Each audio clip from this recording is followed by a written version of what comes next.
Before he became the deadliest tank commander of World War II, he was just a boy from Texas, a farmhand who knew more about soil and steel than about war. But in the summer of 1944, the world would know his name, Lafayette Green Poole, the man who destroyed 258 German armored vehicles in only 81 days. The sun over Texas had a way of baking the land until the air shimmered. Lafayette Poole grew up under that relentless heat, his hands calloused by the rough plow handles of his family's farm near Odom, Texas. He wasn't a scholar or a poet.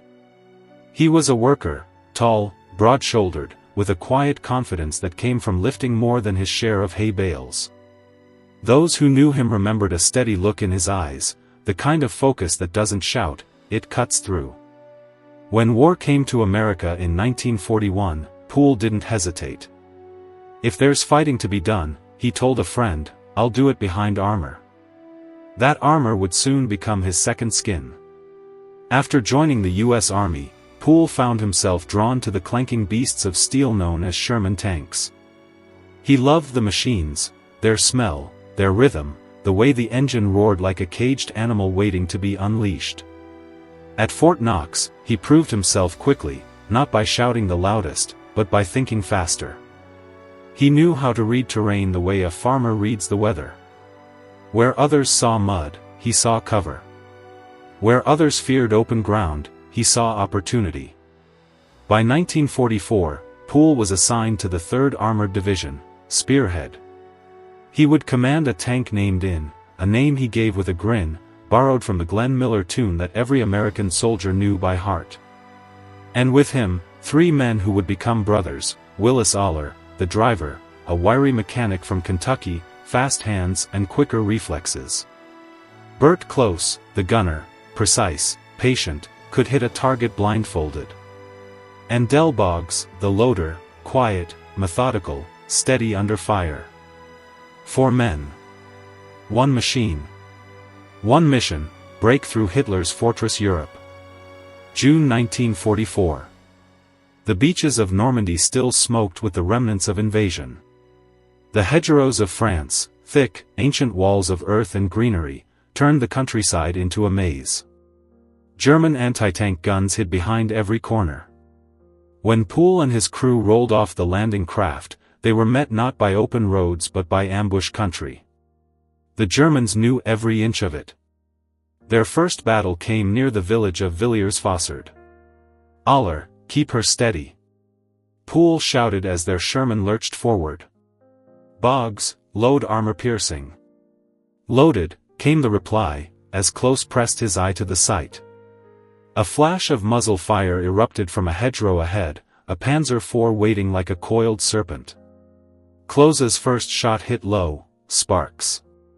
The second, a heartbeat later, struck home. The German tank erupted in a bloom of orange fire. Poole grinned. That's one, boys.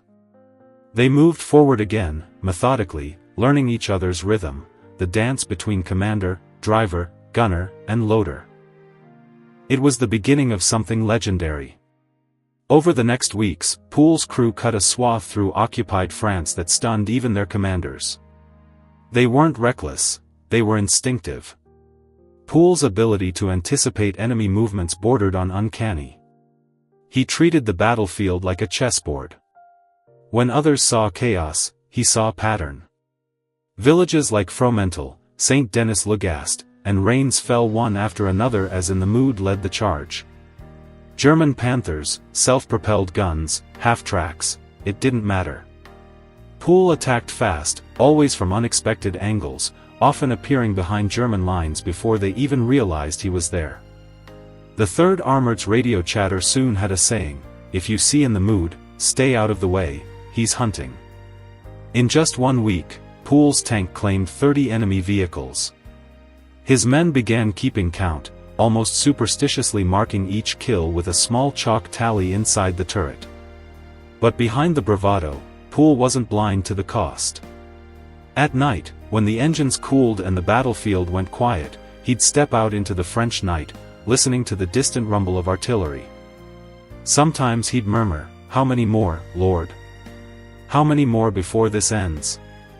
He wasn't seeking glory. He was seeking victory and survival. By August, Poole had become a legend within the division, the Texas farmer who could outfight an entire German column. But with fame came danger.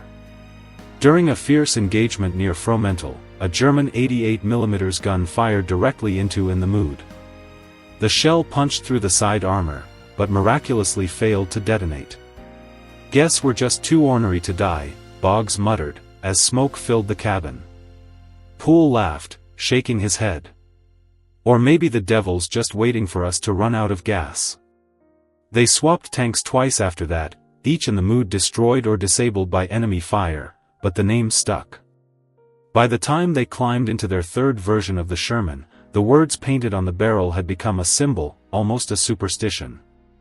By late summer 1944, Poole's record was unmatched. 258 enemy vehicles, over 1,000 enemy soldiers killed, and 250 captured. The stories spread faster than official reports could confirm them. Some called him the American Whitman, referring to the famed German tank ace, but Poole wasn't interested in comparisons. "I'm not keeping score," he once told a correspondent. "I just want my boys home in one piece." Behind the calm, though, his men could see it, the toll of endless battle. Sleepless nights. The 1,000-yard stare. The smell of burning oil and cordite that no amount of washing could remove.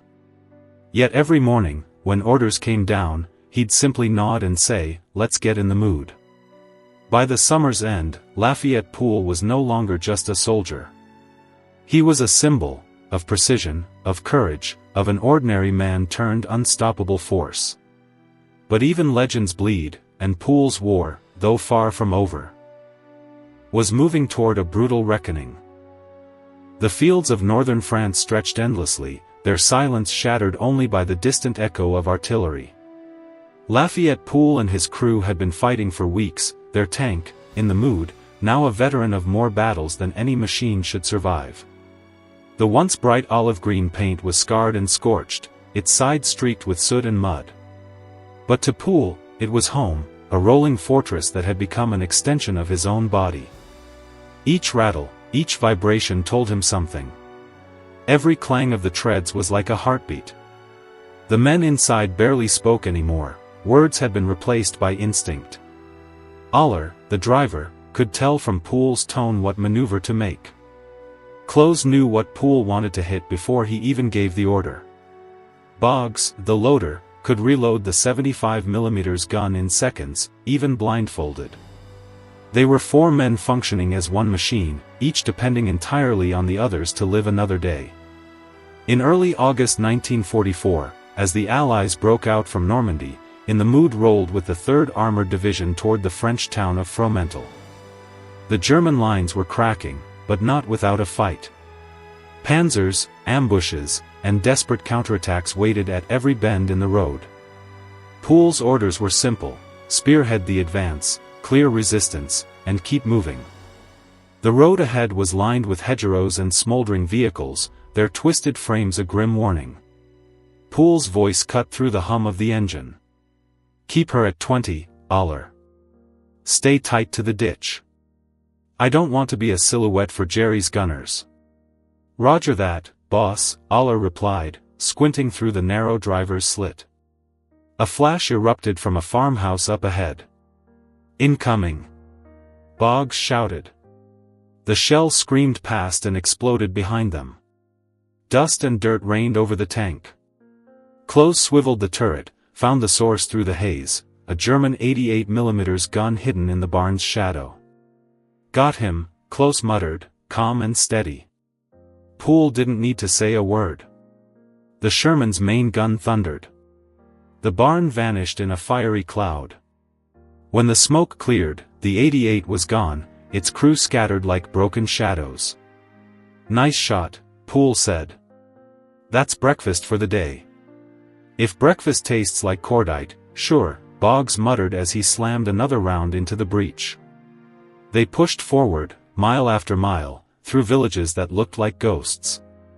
The French civilians would wave timidly from doorways, their faces hollow but hopeful. To them, these men in armored beasts were saviors. To Poole, they were just tired soldiers doing their job. In less than 2 months, he had fought more engagements than most would in an entire war. His name spread across the division like wildfire. Soldiers in foxholes whispered about the Texas farmer who never missed. But Poole never let the myth get to him. "Heroes don't last long in this business," he once said to Aller, staring at the distant horizon. "Only lucky men do." Yet luck has limits. Near the town of Flers, the Germans struck back. Poole's unit was moving through a narrow road flanked by dense hedges when an ambush erupted. Panzerfaust streaked from the trees. Machine guns roared. A half-track ahead of them exploded into flames. "Reverse! Reverse!" Poole shouted. Aller slammed the tank into reverse, treads grinding, but the path behind them was blocked by wreckage. "Trapped! Boggs, smoke! Cover our flank!" Boggs fired the smoke launchers, cloaking them in a gray shroud.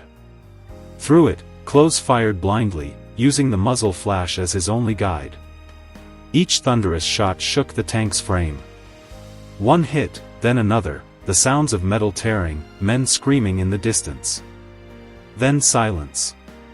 The smoke cleared, and the ambush was gone. The Germans had fled, leaving behind the ruins of their assault. Inside in the mood, the four men sat in stunned quiet, their ears ringing, their hearts pounding. "You all right, boys?" Poole finally asked. Aller gave a thumbs up. Boggs nodded. Close grinned faintly. "Still breathing." Poole exhaled slowly. "Then let's make sure it stays that way." As the days turned into weeks, their kill count soared. Panthers, Tigers, self-propelled guns, none seemed to stand long against Poole's precision. His division commanders began using in the mood as the tip of every attack. Reporters started asking for interviews. The brass called him a tank ace. Poole hated the term. "This isn't a game," he told one young journalist who came to the front lines. "You don't win a war by keeping score." Still, his fame grew. And with fame came pressure. Every new mission carried the unspoken expectation that he would pull off another miracle. But miracles are born from chaos, and chaos always takes its price. In early September, Poole's column advanced toward Belgium. The fighting was fierce, street by street, town by town. The German army was retreating, but not defeated. They fought with desperation, often to the last man. During one assault near Mons, Poole's tank was hit. The shell tore through the turret, showering the crew with shrapnel. Smoke filled the cabin. "We're hit." Boggs coughed. "Fire control out." "Aller, back us up." "Close, put one in that church tower, now." The gun roared, toppling the sniper nest. They bailed out seconds before the tank caught fire. Poole looked back at the burning Sherman, its name barely visible under the soot. "Well," he said quietly, "guess in the mood ran out of luck." Hours later, a recovery team towed what was left of it away. But by the next morning, the crew had a new tank.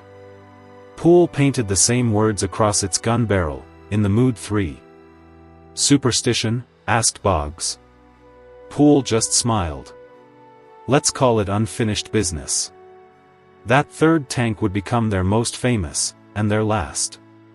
In the following days, they drove deeper into occupied territory, smashing through enemy defenses that once seemed unbreakable.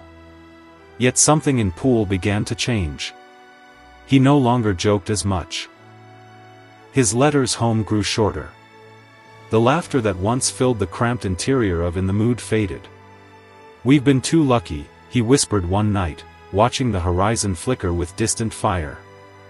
"Luck doesn't last forever." Close, cleaning his gun, didn't look up.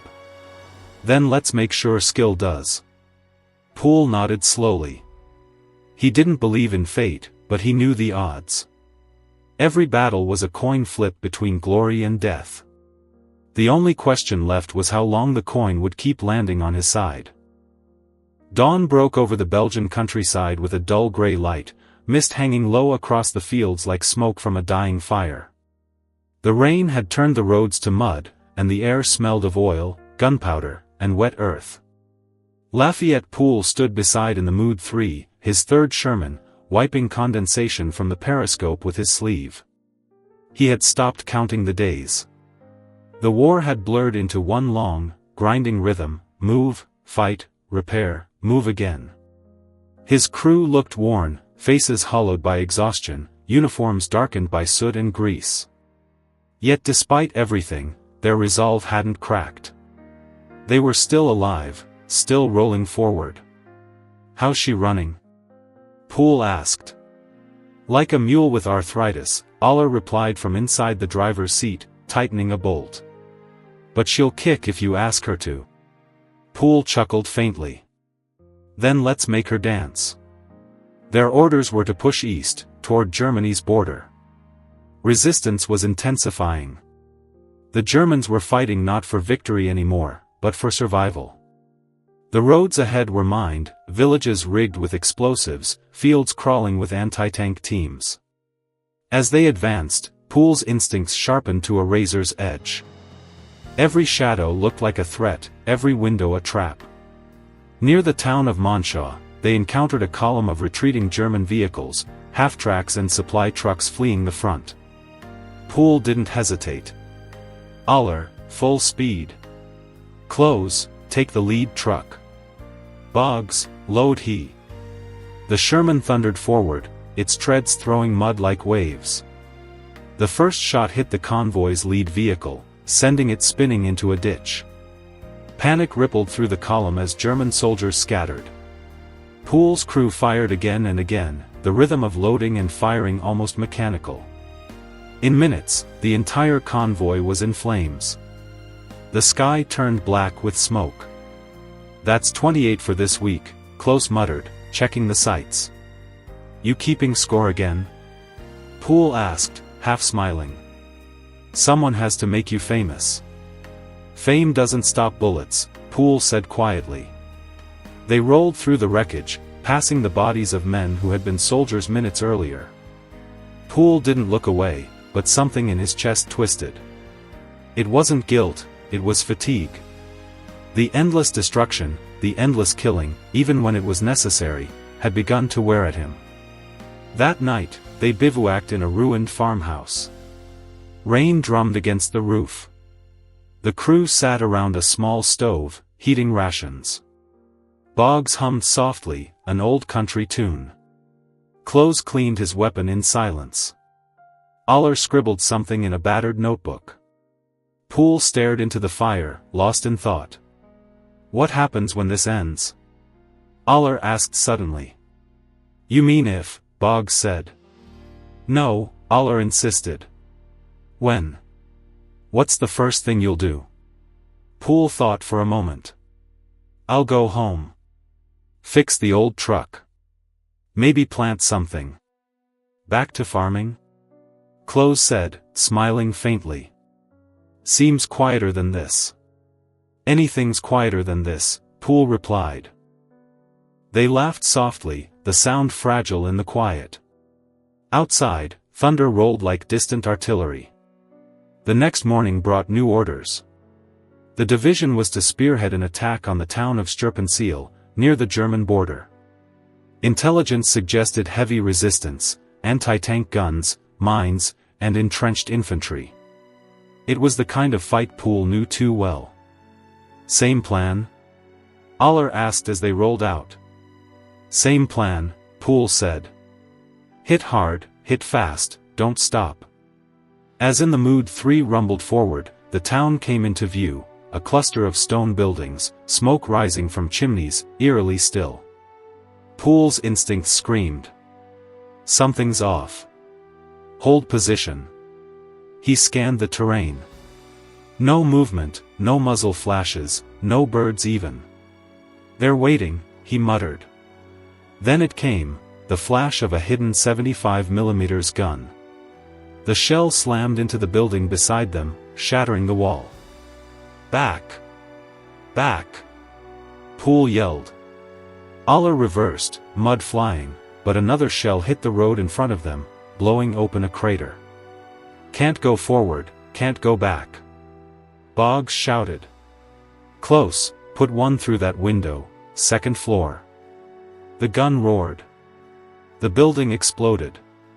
For a moment, the firing stopped. Drive through it, Poole ordered. They smashed through the rubble, bursting into the town square. German soldiers scattered in panic as in the Mood 3 unleashed hell. Each shot echoed off the stone walls, the air filled with fire and dust. It was chaos, pure, blinding chaos. But in that chaos, Poole was alive. He was in his element. Every move felt instinctive, every decision instant. The Germans tried to flank, but he was faster. A Panzer IV emerged from an alley, its turret swinging toward them. Aller, pivot left. Close, fire when ready. The two tanks fired almost simultaneously. The German shell missed by inches. Klose's shot struck dead center. The Panzer erupted in a ball of flame that rolled down the street like a wave. That's 258, Klose whispered. Don't jinx us, Boggs said. The radio crackled. Command was calling for regrouping. But Poole ignored it. He saw another target, a column of retreating German vehicles fleeing east. We can catch them, he said. Sir, orders say hold position, Boggs reminded him. Orders can wait, Poole replied. Let's finish it. They tore down the road, treads grinding, shells firing in rapid rhythm. But this time, fate had already turned its coin. As in the Mood 3 reached the outskirts of a small village, a hidden German anti-tank gun fired from behind a hedgerow. The impact was brutal. The tank rocked violently, throwing Poole against the hatch. We're hit. Aller shouted. Engines gone. Smoke filled the cabin. Flames licked the floor. Out. Everybody out. Poole yelled, shoving open the hatch. He helped Boggs climb free, then turned back for Klose. Another explosion ripped through the hull.